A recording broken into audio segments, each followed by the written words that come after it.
shadows for a long while.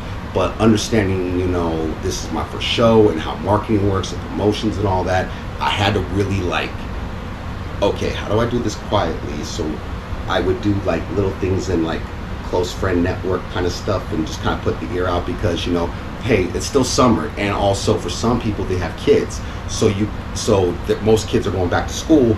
So knowing it was coming in August 6th, and I had 10 weeks pretty much. It boiled down to 10 weeks to prepare. After all said and done, really 10 weeks to prepare. Well, 10 weeks. So that's pretty quick, man. Yeah. So, and I was at my fullest. I think when I came back, I was only 206 pounds. Yeah, before you took off, what were you I was 218? About 218 before I took off. No, 218 before I got sick. Before you got sick. $192. Wow. After all that shit that happened, COVID and everything, being sick. So to kind of usually, I'm comfortable dieting down. Because when I died down for the 2018, even though I fucked up and didn't do that show, again, it's like I said, it's like a 20-year journey of doing this, going through the ups and downs, scrapes. But to get back to what I was saying, it's from that point in 2018, I think when I started out for the comp, it was 15 or 16 weeks out, and I was doing this on my own for probably about a good 4 weeks.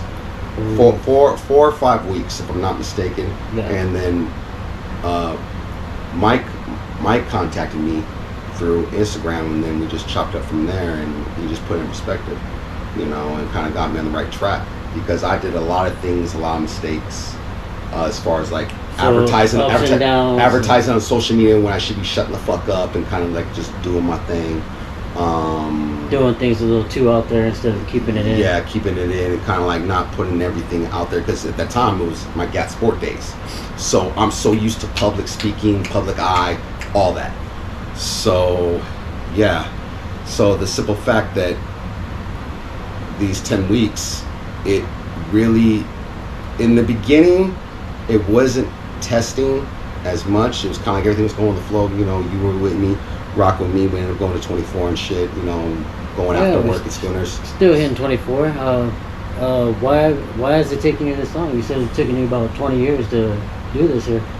Well, let's go from the beginning. So 20 years, right? When I first started working out, it was when I was 22, and in fact, it's ironically funny that I'm sitting here with my first workout partner. Yes. It's been quite a journey, man. I'm not gonna lie.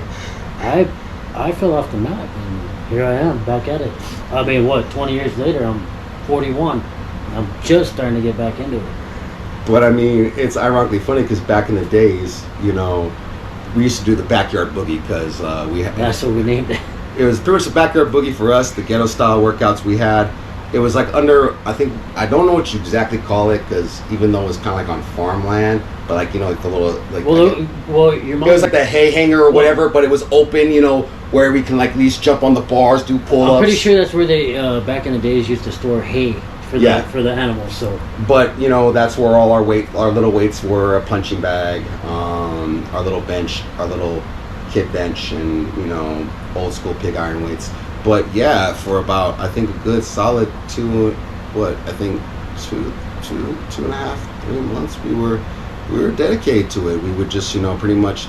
Now, of course, common mistakes, not understanding proper nutrition and eating and supplementation, all that stuff. But nevertheless, we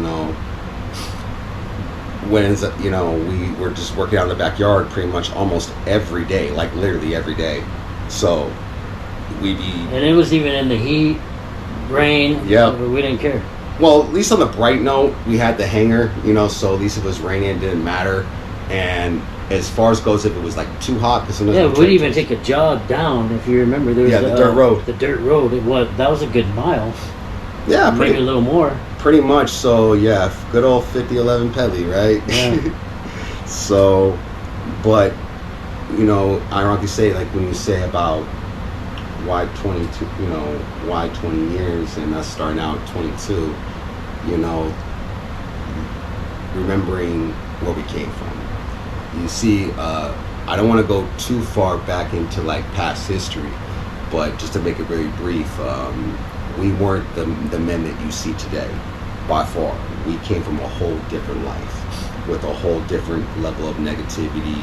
I can't sit there and say like mom and well, before dad passed and all that stuff, you know, mom didn't at least keep a decent environment, you know, where it's safe, comfortable.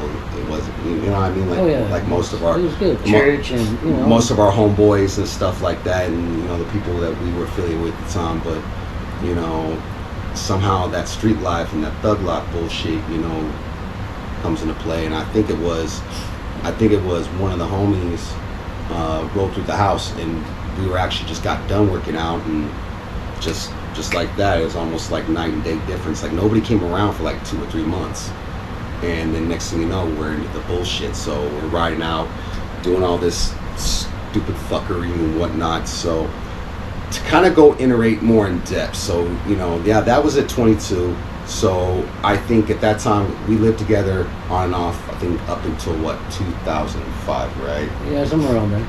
Yeah, because you moved away, and then you end up in San Pedro in 2006. Yeah, I was out in San Pedro for a while. So we would have this problem where we would get started. We would both kind of clean up a little bit and kind of get off the nonsense. I don't want to go too far in depth. You guys, you know, follow me on IG or Facebook. You know, the stories are all there. You know, so going into those life experiences, the following year, get back started. You know, start working out. I think you were just kind of done, kind of just wanted to clean out, and you know, we were just, you know, I think maybe like that was the time when I started going with 24, and then you're like, fuck this, like after day 2 about the walking shit, because it was pretty far from the house. It was fun. But it started like this cycle where I kind of would start, stop, start, stop, start, stop. So it wasn't about to 2006 where I kind of said finally fuck it, and kind of stuck with it. The bouncing yo-yos and stuff like that. Needless to say, I think it was 2004, which I think that was when I was on a hell-bent wreck. When I date an old girlfriend and date somebody I shouldn't have been dating in the fucking first place, which caused a series of events that weren't too good. And like looking back at it now, it's like shit. You know, I could have died. I think because Eric, you came the next day, because I think you moved back the day, like not the day I came home, but like the day you found out you ended up moving back right away after you found out what my stupid ass did when I overdosed on alcohol.